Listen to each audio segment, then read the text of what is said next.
locos que más de cosas. Aquí mandándoles un saludo muy especial y que no se les olvide sintonizar al Recreo Deportivo. Bueno, señoras, señores, muy buenas noches. Bienvenidos al Recreo Deportivo número 69, llevando el sano mensaje del deporte. Bueno, les cuento que hoy tenemos un programa muy especial. Vamos a hablar de Qatar, sede del Mundial de Fútbol, pero no vamos a hablar ni de fútbol, ni del Mundial, ni de cómo se juega. Vamos a hablar sobre todo del país, para que tengamos una noción más concreta de qué espera allá a los equipos que van a disputar el Mundial. En ese orden de cosas, tenemos a un invitado muy especial hoy. Se identifica como Majito, a quien voy a saludar inmediatamente. Buenas noches, Majito, ¿cómo estás? Muy buenas noches a todos los del panel, muy agradecido por esa invitación y aquí estaré pues pendiente de cualquier cosa que ustedes me pregunten y yo pueda responderles. Muy agradecido por esa invitación a tan gran programa que tienen ustedes. Yo tengo una primera pregunta antes de que el filósofo siga. ¿Esa camiseta que usted tiene ahí en árabe, eso qué es? Esa es la camiseta de uno de los equipos más grandes que tiene el Medio Oriente en los Emiratos Árabes Unidos, que se llama Al-Ain.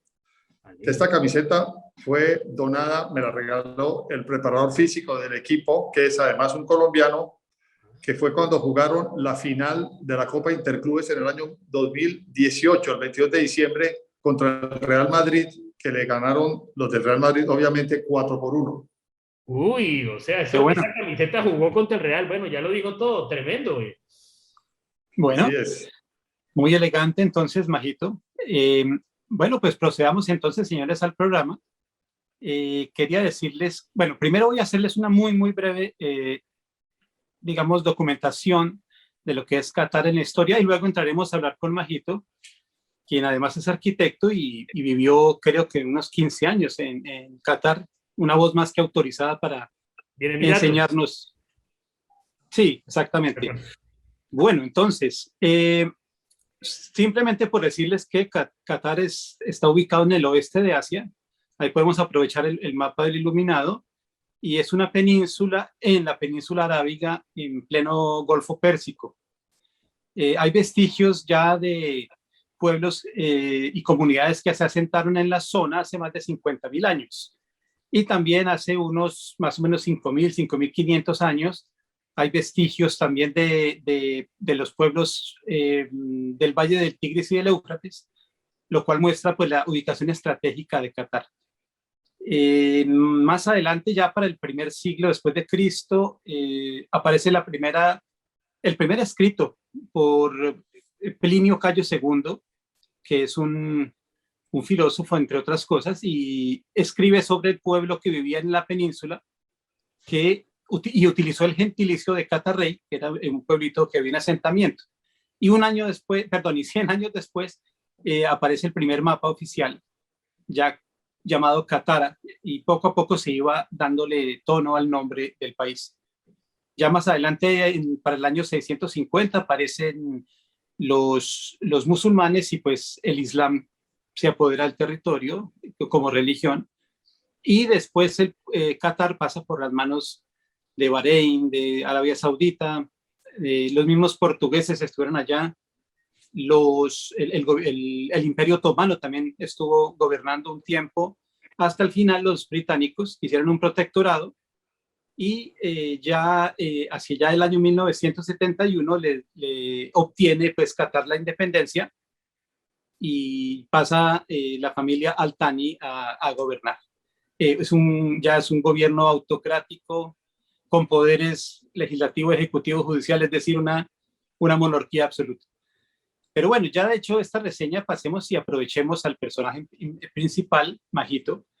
Y la primera pregunta que me llega así es, bueno, en ese periodo que estuviste allá, que nos contara de pronto una vivencia de tu propia experiencia que tú dijiste, bueno, esto es igualito a Colombia, y otra vivencia que tú dijiste, por Dios, esto es diametralmente opuesto a Colombia. Adelante, Majito, cuéntanos alguna de esas. Bueno, muchas gracias. Sí, efectivamente, yo estuve viviendo en el Medio Oriente Y exactamente en los Emiratos Árabes Unidos, en Dubái. Estoy viendo, como lo acaban de decir, 15 años. Inicialmente, pues fue un impacto bastante grande por efectos de la cultura. La cultura en esa época fue en el año 1998, que cuando yo llegué allá, pues este Emirato árabe, este Emirato Dubái, pues estaba iniciaba su desarrollo tanto arquitectónico como cultural, porque la influencia, como tú lo acabas de decir, de los ingleses en el Medio Oriente fue y ha sido aún bastante importante. Como te mencionaba, la cultura es totalmente opuesta. No es una cultura que nos podamos llevar nosotros, no la podamos cumplir, es bastante estricta, hay mucho respeto con las culturas de los demás países, porque estos Emiratos o algunos países del Medio Oriente pues le han abierto las puertas a los países occidentales, como son los europeos y los mismos americanos. Como decía, pues es una cultura muy importante, o sea, se respeta mucho, hay mucho respeto. Pero Majito, una pregunta. Cuando usted habla de respeto, significa, el concepto es, respétame que yo te respetaré. Así es. Respeto de dos lados, ¿no? Eso es muy importante.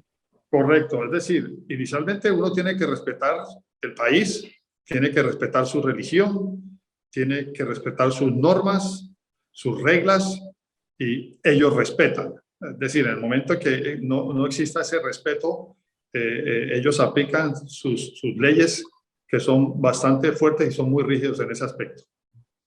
De acuerdo. Yo tengo una pregunta. Yo he visto, por ejemplo, imágenes, yo no he estado allá, la verdad, pero uno ve como un cierto código, como de una vestimenta muy específica, los hombres como con las túnicas blancas. Tú como occidental puedes decir, por ejemplo, bueno, voy a salir hoy a gritar, me voy sin camiseta, o tienes que respetar unos ciertos lineamientos. ¿Me dices para ir a los estadios? Sí, por ejemplo. Por decir algo, sí. Sí. Para los estadios, o sea, lo que son los occidentales, se pueden vestir de cualquier forma. Uno puede andar en short o en bermudas con sus camisetas del equipo. No hay ninguna limitación, siempre y cuando el respeto. Las mujeres tienen un poco más digamos, de limitaciones, pero ya, por ejemplo, no sé si ustedes recuerdan que hubo un campeonato mundial sub-20 en los Emiratos Árabes. Eso fue una integración bastante bonita entre todas las selecciones que fueron y los aficionados que eran de todas partes, o sea, que eran los aficionados que apoyaban cada selección, y una integración muy bonita, hubo respeto.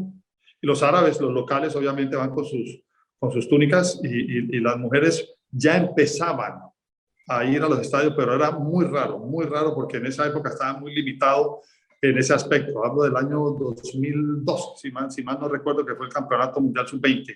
Había muchas limitaciones, inclusive pues la experiencia fue muy agradable. Hubo momentos en que pues obviamente los aficionados o la barra colombiana pues fue bastante grande y muy querida, y obviamente las niñas, las colombianas, pues ya su vestimenta era totalmente distinta para ellos, y fue una cuestión que impactó mucho a los árabes, pero hoy en día ya la cosa ha cambiado, se ha occidentalizado mucho estos países del Medio Oriente. O sea, que pueden entrar hombres y mujeres, Majito, pueden entrar hombres y mujeres a los estadios. Hoy en día los estadios están yendo hombres y mujeres, sí, ya hoy en día están asistiendo, pero son muy pocas las mujeres, porque las mujeres definitivamente no es que les agrade mucho el fútbol, pero están empezando, ellos están empezando a hacer un cambio. Oye, Majito, y por ejemplo, sí, esos cambios sí, claro, están comenzando. El mundo está cambiando en general en toda parte, pero digamos, si yo estoy con mi familia, por decir, y yo digo, bueno, quiero hacer un picnic con mi señora y de pronto voy a ir a un parque y llevemos una botella de vino, ¿es factible ese pedazo, o hay restricciones totales para?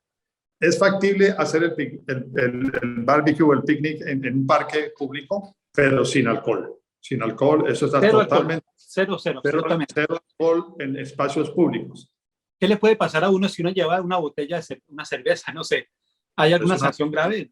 Es una falta de respeto y una sanción que lo llevan hasta la cárcel si es posible. Yo Sí. De acuerdo. Y si, por ejemplo, en el Mundial, que ya está cerca para Qatar, ¿habrá algún tipo de, no sé, una ley más suavecita o van a ser estrictos en eso todavía? En los estadios, en las graderías es imposible el alcohol, es imposible. Okay. O sea, no puedes tomarte una Y en el cerveza estadio, porque son no puedes. No puedes tomarte una cerveza en el estadio. No, en absoluto. Está totalmente prohibido. En los únicos sitios donde, en los países del Medio Oriente o países musulmanes, donde uno, digamos, puede ingerir alcohol, es en los hoteles, donde están los bares, donde están las discotecas. De acuerdo. Y si uno quiere, uno puede tener digamos, sus bebidas alcohólicas en la casa, pero tiene que tener una licencia. La licencia, esa hay que solicitarla, hay que pagarla, y esa no se la dan a los musulmanes, por ejemplo. Okay. No se la dan. Yo no me imagino, por ejemplo, los hooligans. Y los hooligans tomando cerveza, ¿y qué va a pasar ahí? ¿Se los llevan a la cárcel, a la barra hooligan o qué? Eso no existe allá. Eso no existe. Por lo menos cuando yo estaba, iba a los estadios y eso no existe. Allá eso no existe. Porque yo me imagino que cuando lleguen los primeros ingleses y, qué sé yo, los irlandeses, los alemanes, los belgas, yo creo que algunos de ellos van a intentar de pronto, esto es una ley que me puedo pasar por la faja. Yo creo que se van a llevar una sorpresa, ¿no?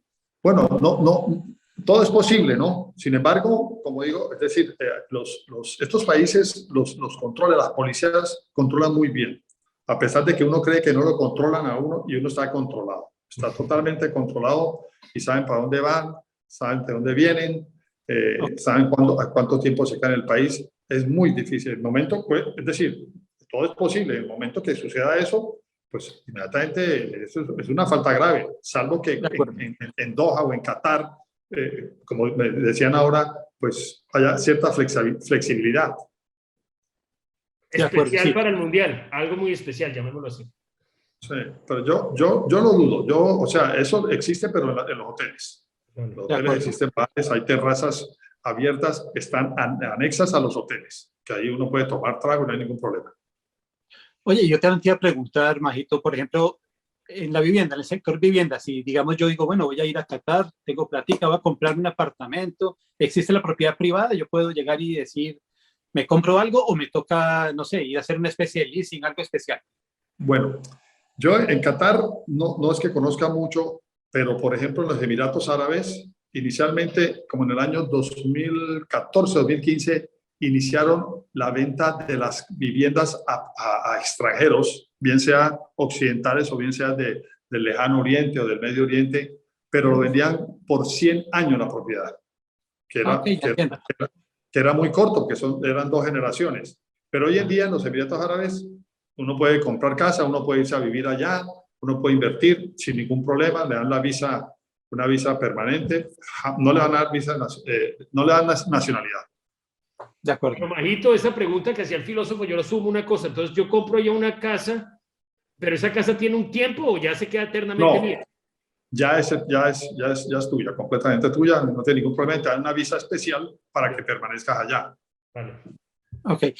Óyeme, y también te quería preguntar, a ti te tocó esa época de la revolución arquitectónica. Obviamente tú eres arquitecto y conoces perfectamente al detalle las cosas. He notado, sí, claro, hay grandes rascacielos, pero al mismo tiempo hay unos museos con un estilo como árabe, clásico, hermosos. Llévanos un poquito por ese mundo. Bueno, sí, efectivamente, yo lo viví, eso fue del 2000, más o menos 2001, fue un boom de la construcción impresionante. Yo no creía, porque yo tengo amigos libaneses allá que me decían en un sector donde Guru estuvo también allá, que era Jumeirah Beach, que esa parte era totalmente desértica. Y este amigo libanés me decía, no, aquí se van a hacer 50, 100 torres y la más bajita es de 30, 40 pisos. Yo no creía eso. Y efectivamente se realizó eso. Y no solo esas obras, se hicieron muchísimas obras, como fue el Burj Khalifa, que inicialmente se llamaba Burj Dubai. Se hizo lo del metro, se hizo una cantidad de centros comerciales.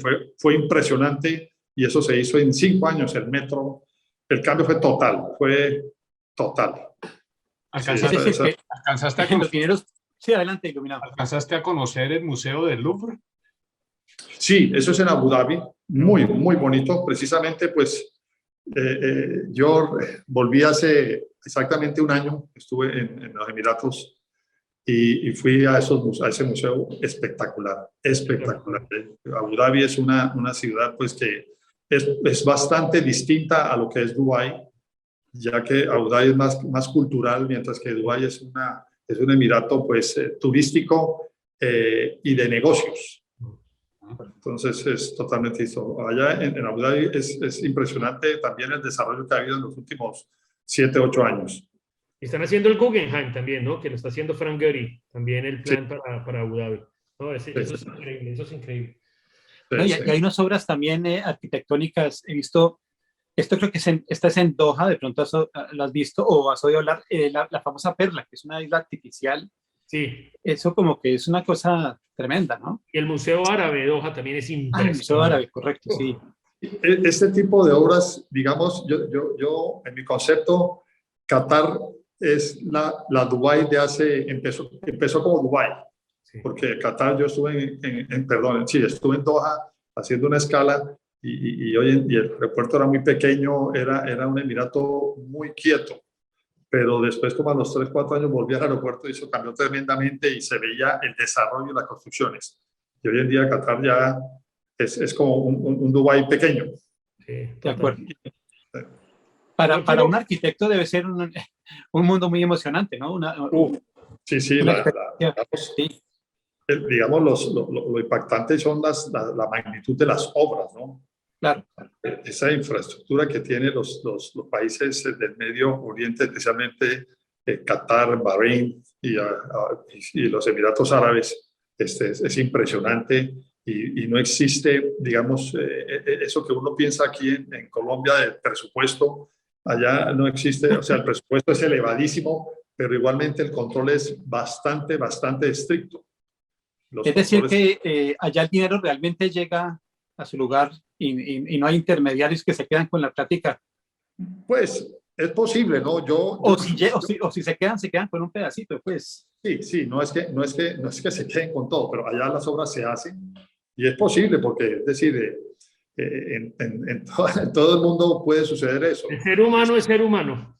Exacto, eso no puede esconder. Yo hice muchas obras y en las obras que realicé, hice 2 hoteles y 5 plantas industriales y pues yo trabajaba directamente con los dueños y me tocaba supervisar la interventoría de esas obras, entonces no hubo posibilidad, pues, pero seguro, es probable, pero es muy difícil, Yo puedo hacer una pregunta, filósofo. Quería Claro, por preguntarle supuesto. al Majito, si entendiendo que la cultura árabe es una cultura de altísimo respeto y donde las normas se cumplen, definitivamente. 2, indudablemente que si hay respeto, también eso asociado culturalmente a ese gran desarrollo y esa explosión arquitectónica, que es impresionante. Las obras son de una magnitud absolutamente impresionante. Si uno suma esa cultura del respeto más esas obras sobresalientes arquitectónicamente y las lleva al fútbol, al Mundial de Fútbol, respeto más obras, eso augura usted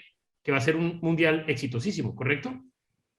Yo creo que sí, y más cuando están respaldados por los jeques, porque ellos indudablemente muestran al mundo que tienen la capacidad para organizar torneos de esa magnitud.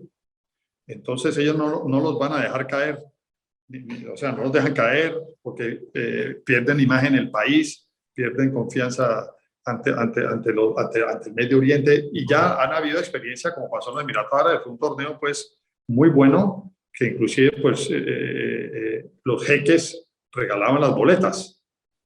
Ellos daban boletas y la gente entraba, le daban unas boletas. Yo me acuerdo, pues yo hice parte de la selección Colombia que en esa época el director técnico era Reinaldo Rueda. No me diga, usted le tocó cuando Reinaldo Rueda sí fue al Medio Oriente, porque ahora no sé si vaya, ¿no? Sí, él estuvo allá y Colombia quedó de tercero. Y definitivamente, pues la Federación Árabe, digamos la Federación de los Emiratos Árabes Unidos le daba uno las boletas, pero era un fajo y uno tenía que repartirlas. Increíble.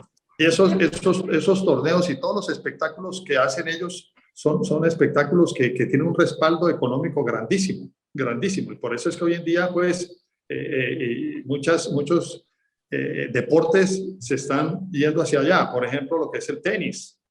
Claro. Lo que La es Fórmula 1. Fórmula 1. Eso, yo cuando Pero venga, llegué... Majito, yo tengo entonces una pregunta porque usted tocó algo álgido, que es parte de lo que queremos tocar hoy. Usted habló sobre la imagen tan importante que es para los jeques. La imagen, lo que eso representa para ellos es muy importante.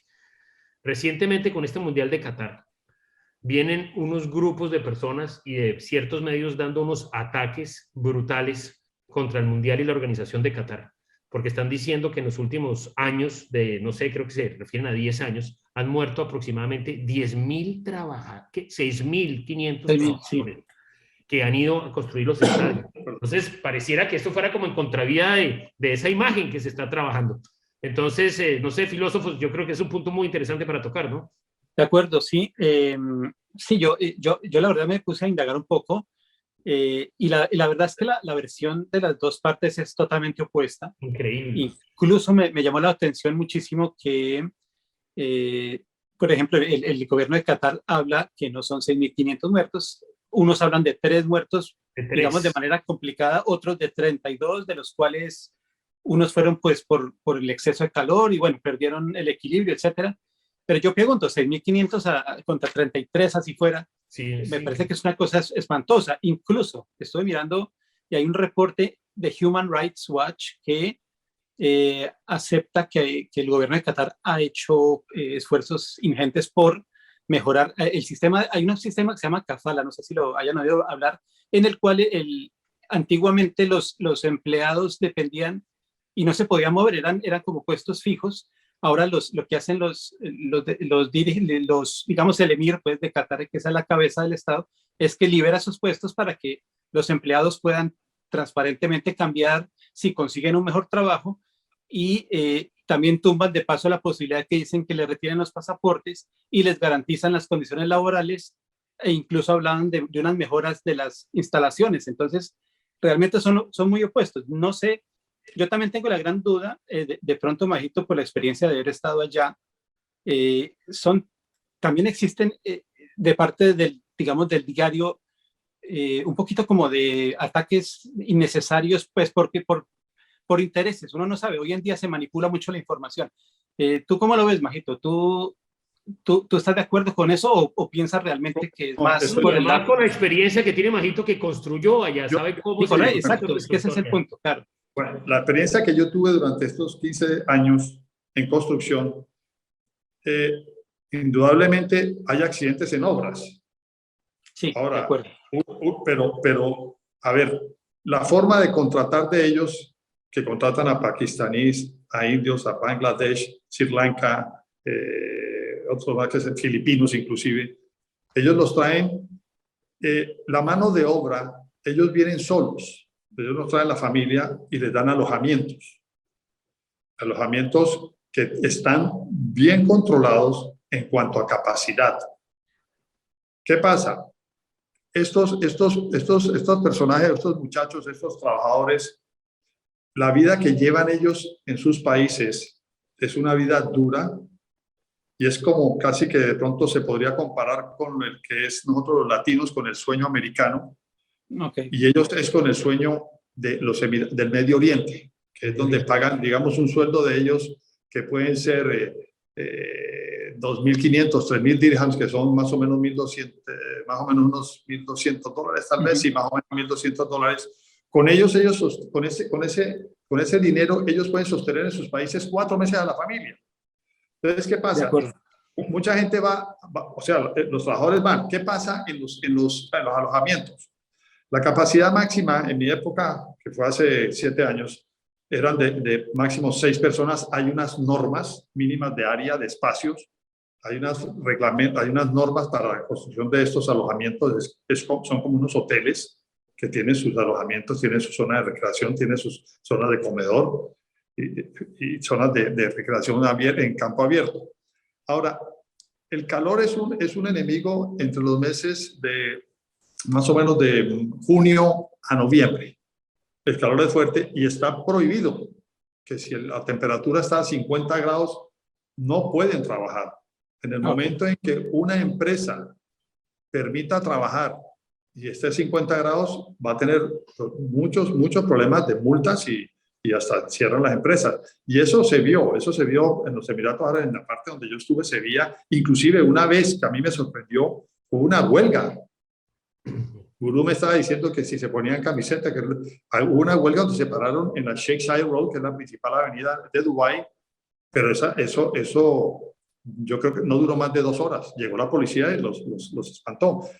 Ahora, las muertes, como decías, hay muchos intereses. Por ejemplo, The Guardian, que es el periódico inglés, los ingleses atacan mucho a los de Medio Oriente y los americanos, pero son los que más reciben de ellos. Ahora, accidentes los hay en las mismas habitaciones, que se ponen a cocinar, crean cortocircuitos, arman, hacen instalaciones que no son adecuadas. Indudablemente, pues, muertos, pues los hay en ese sentido. Ahora, en construcción, las normas son fuertes, la seguridad es fuerte. Yo, por ejemplo, durante los 15 años, gracias a Dios, no tuve un accidente en las obras. Y eran obras en altura, pero afortunadamente no tuve ningún accidente. Yo pienso que eso es, como decía filósofo, hay intereses por ahí creados, pero no es esa cantidad. Esa cantidad que dice que no, creo que son 6 años, si mal no estoy, desde que empezaron la construcción de los estadios y todo eso. 500, es que es una cantidad. Eso da un promedio mal contado de 2 diarios, que me parece exageradamente, no tiene sentido realmente. No, ahora sacarlos, supongamos que sean eso, sacar 2 muertos diarios de Qatar a sus países de origen, no. De acuerdo. Incluso olvida el diario The Guardian mencionar que el principal dueño de bienes inmuebles en Londres es el gobierno de Qatar, así que por ahí debe estar la cosa. Exactamente, así es. Perdón, iluminado, ¿cómo estamos de tiempo? Pero que aquí me llama Atila. 7 minutos, 50 segundos. Ok, entonces, si les parece, vamos a las preguntas de Atila. Bueno, Atila mandó solo una pregunta. No sé qué tan fácil sea, pero la pregunta es, la bandera de Qatar es blanca y vino tinto. ¿Cuál es el origen de ese color? ¿Por qué es así la bandera? Para los 3. Carajo. Eso parece como la selección venezolana, la vino tinto. La vino tinto del Medio Oriente. No, Dios mío. No, yo quedé más corchado que quién sabe qué con la vino tinto. Sí. ¿Usted la sabe, Iluminado? ¿Se la sabe? ¿Quién, yo? No, Iluminado, ¿se la sabe o no? Él sí se la debe saber. No. La verdad es que es una historia bien bonita. Sí. Es un pedazo de vino tinto y un pedacito blanco. Sí. ¿No será, el blanco no será por las perlas? Sí, exactamente. Las perlas, que era la subsistencia de Qatar en siglos anteriores, incluso en años, no hace mucho, hasta 1920, algo así, cuando Japón comenzó a sacar las cultivadas. Entonces, bueno, dañó el mercado. La parte púrpura, púrpura es un color de realeza para ellos. Y resulta que hace más de 3.000 años, en el año 2000 antes de Cristo, ellos tenían, Qatar fue el primer país que trabajó la industria de los tintes y ellos sacaron un color púrpura precisamente, que fue el primero que exportaron a través de unos moluscos, unas conchas y unos caracoles que sacaban ese color. Entonces es lo más catarí que hay y decidieron dejarlo como color. O sea, todo es como de mar, perla. Correcto. Y moluscos, sí. Interesante, sí. ¿no? Me pareció muy bonita la historia y escogí esa pregunta de Atila, pero como es realmente una pregunta complicada, Atila me dijo que les pusiera 3. Así que no y se además quiero dejar algo claro, Majito dijo las perlas con el blanco, entonces tiene por lo menos la mitad de la nota. Póngale los 5. Páselo con muy 3. Bien, Majito, eso de las perlas no lo sabe todo el mundo, muy bien. Bueno, y entonces ahora pasemos, señores, si les parece, a la sección de Gol de Oro y tarjeta roja. Comencemos por el gurú. Bueno, yo tuve la fortuna de visitar al Majito hace unos años y estuve precisamente estuve en Emiratos Árabes, fui a visitar Dubái, fui a visitar Abu Dhabi y fui a Qatar a visitar Doha. Hombre, y yo le voy a dar a esos países el Gol de Oro. Okay. Te los voy a dar por algo muy sencillo y es sorprendente ver que definitivamente uno puede conseguir en la vida orden y respeto. Existe, porque a veces uno cree que es imposible, ¿no? Y que la liberación y que la forma de hacer las cosas con desorden y caos es la manera humana. No, allá es realmente el respeto es un valor claro y contundente. Y el orden es exquisito, porque hacer las cosas en orden realmente es muy, muy tranquilizante. Entonces, eso está acorde también al desarrollo que han tenido, porque ha sido un desarrollo cultural, arquitectónico, empresarial, absolutamente comercial, y miren lo que están haciendo. Entonces, quiero dar el gol de oro a ese lugar, definitivamente. Muy bien. La tarjeta roja, hombre, pues la tarjeta roja se la doy pues en este caso se la voy a dar al opuesto, ¿no? A esas teorías que se arman ahí entre lado y lado, cuando se generan intereses y hay polarización en el juego. Esto es horrible, ¿no? Lo vemos en la política, lo vemos en los países, pero este cuento y ese conflicto que se está armando entre la cantidad de muertos allá es tremenda. Entonces, le doy tarjeta roja cuando hay intereses para generar polarización. No me gusta. Muy bien. Majito, ¿cuál es tu gol de oro y tu tarjeta roja? Pues para mí, el gurú me quitó una de ellas, pero yo la adicionaría la seguridad también. Hay mucha seguridad allá.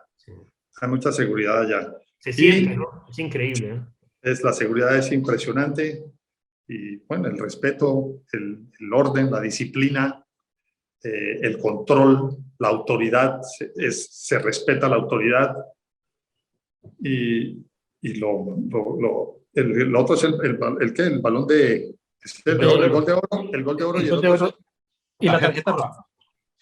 La tarjeta roja, Dios mío. No, pues el gol de oro ya la dio por la Sí, ya seguridad. la ¿Y dio. la tarjeta roja? La tarjeta roja, Dios mío. La tarjeta roja yo a veces se la daría, por ejemplo, el comportamiento en la experiencia que tuve yo, los comportamientos de algunos ingleses, no todos, que ellos van a una recepción o a un sitio público donde se puede, digamos, ingerir alcohol y se enloquecen. Eso del resto... Muy bien. A veces también existe un abuso con trabajadores.